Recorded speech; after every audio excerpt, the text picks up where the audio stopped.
Et si WordPress était devenu old school? En fait, on peut se poser la question avec des nouveaux entrants comme Webflow, comme Framer, des outils qui ont l'air plus sexy, plus faciles, qui sont boostés à l'IA, qui aident à faire des designs de tarés. Et effectivement, on peut se demander, mais est-ce que WordPress n'est pas devenu vieillot? Est-ce qu'il n'a pas une image trop terne qui fait qu'aujourd'hui c'est devenu compliqué de vendre des sites avec WordPress? Je vous dis ça, mais c'est parce qu'en fait, il y a toujours cette image qui lui colle à la peau. Ce serait un moteur pour faire des blogs. Il y a même des gens qui viennent faire des sites WordPress, mais parce qu'en fait, ils voulaient apprendre à faire du Elementor. C'est dire, la marque Elementor a été plus forte que WordPress à un moment. En plus, il y a régulièrement des dramas dans la communauté WordPress. Les journaux spécialisés disent qu'il y a telle faille de sécurité, tel conflit avec telle entreprise. Ça donne pas envie en fait d'utiliser cette technologie par moment. Ça fait 15 ans que je travaille avec WordPress. J'accompagne plus de 300 personnes par an à apprendre les compétences techniques et business pour devenir des freelances dans ce secteur. Et on va voir dans cette vidéo si c'est la fin de WordPress ou si au contraire, il y a toujours de beaux jours devant lui.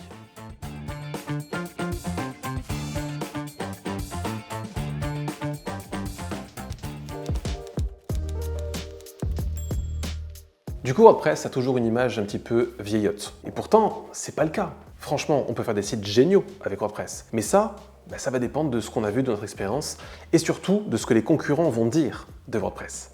Et c'est là où le bât blesse. En fait, on peut faire des sites à peu près du même calibre avec différents outils, mais juste différemment. Et peut-être pas avec le même prix non plus. Mais il n'empêche que ce ne sont que des outils. Ce qui compte derrière, c'est quand même le résultat final. Et pourtant, c'est vrai que dans notre milieu, on parle beaucoup d'outils. Moi, j'utilise telle solution avec telle solution. C'est important et presque qu'on se définit avec les outils qu'on utilise. En plus de ça, c'est vrai que quand on ouvre l'interface par défaut de WordPress, on se dit dans notre temps, c'est pas très sexy. Et tous les autres ont fait des efforts pour eux être plus beaux. Mais ça devrait finir par changer. Il n'empêche que la communauté et l'écosystème a conscience de cette faiblesse et est déjà en train de le résoudre. Alors certes, ça va mettre du temps, mais ça veut dire aussi que, quelque part, c'est pas un logiciel qui appartient à plein de gens sans aucune direction pour avancer, parce que c'est ça, l'open source, c'est que c'est quand même développé par des bénévoles. Non, il y a quand même quelque chose qui permet de se dire, on avance, tout le monde est conscient qu'il y a ce léger retard, qu'il va falloir le rattraper, et donc si ça se trouve, c'est peut-être une faiblesse aujourd'hui, mais dans quelques années, elle sera vite oubliée. L'autre bémol avec WordPress, c'est la fragmentation de l'écosystème. En fait, si moi je fais un site avec Elementor, que vous faites un site avec Divi, quelqu'un d'autre avec Bricks, avec peu importe un autre constructeur de page, on va tous avoir des expériences différentes dans nos process. Peut-être que le rendu final sera identique, mais ça veut dire aussi qu'en termes de méthodologie de travail, on a des choses qui sont assez disparates. Il n'y a pas tout le monde qui peut dire « Ah oui, moi je sais faire du WordPress ». Ben non, parce que si je te confie mon site, peut-être que tu ne sais pas le modifier. Ou peut-être que ça va être trop douloureux pour toi de réapprendre pour pouvoir le modifier. Et donc cette fragmentation, forcément, elle fait mal. On ne peut pas se dire « Oui, je sais faire ». Ou tel client qui dit « Bah oui, je suis autonome ». Pas du tout. En fonction des outils qu'on met par-dessus WordPress, ça peut changer toute l'expérience. Et en même temps, cette faiblesse, c'est aussi une force.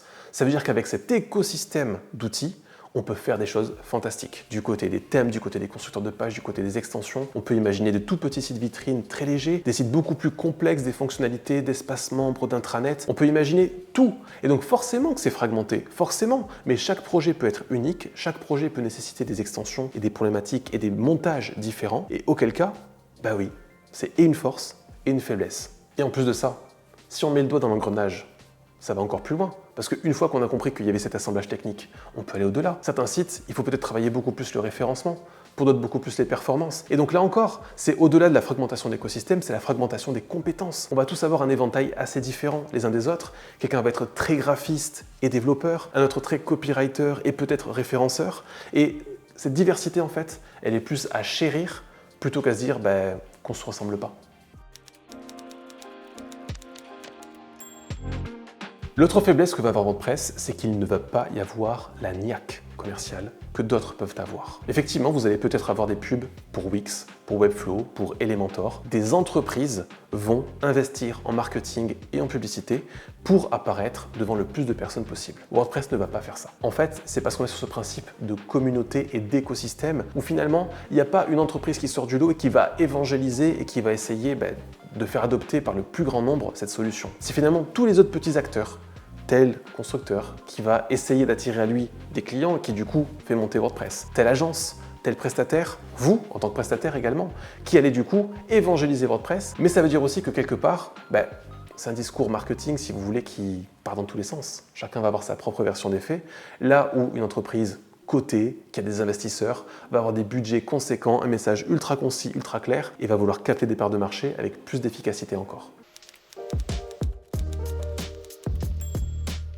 Pour autant, même en l'absence de cette niaque commerciale, on est à 43% de part de marché. Il y a quasiment un site sur deux dans le monde qui est fait avec WordPress. Comme quoi, c'est bien aussi. Ça veut dire qu'on n'a pas forcément besoin de budget marketing et de pub pour imposer une solution. Quand elle est bonne, voire très bonne, ou en tout cas très adaptable, elle est peut-être adoptée par le plus grand nombre.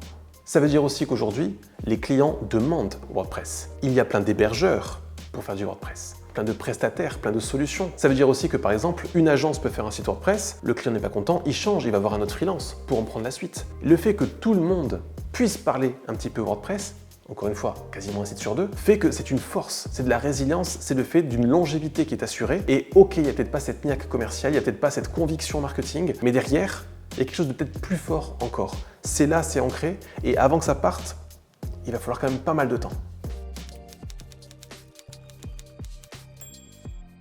En plus de ça, WordPress étant open source, la solution est gratuite. Alors, c'est pas entièrement gratuit parce qu'il faut mettre WordPress sur un hébergement, donc un serveur, avec un nom de domaine. Mais ça, chez les plus accessibles, ça coûte à peu près 100 € par an. Donc 100 € par an pour avoir un site WordPress. C'est pas mal. Si on compare ça à des sociétés, Webflow, Framer, Wix, et qu'on veut des forfaits équivalents à ce qu'on peut faire avec WordPress, on va monter plutôt à 30, 40, 50 € par mois. Pour le client final, c'est pas la même chose en termes de budget. Alors après, je vous dis 100 € par an, ça c'est juste l'hébergement de nom de domaine, mais peut-être qu'il va falloir ajouter des extensions payantes, des thèmes payants dans WordPress. Il peut y avoir des surcoûts en fonction de ce que l'on veut faire. Il faut aussi peut-être payer un prestataire pour qu'il nous le fasse ultra bien et que ce site soit pérenne, durable et bien optimisé. Mais il n'empêche que derrière, c'est la liberté. C'est la liberté de ne pas avoir un forfait qui nous dit qu'à partir de tant de visiteurs, on doit payer plus cher. Que si on veut plus de pages, plus de fonctionnalités, il faut payer plus cher. Non, non, c'est la liberté de s'arrêter avant, la liberté de se laisser le temps de la réflexion et peut-être de réinvestir effectivement pour améliorer son site au fur et à mesure. Vous pourriez également lire dans la presse spécialisée que parfois WordPress a telle faille de sécurité, qu'il y a telle vulnérabilité sur telle extension qui rend plus de 5 millions de sites WordPress en danger d'un piratage.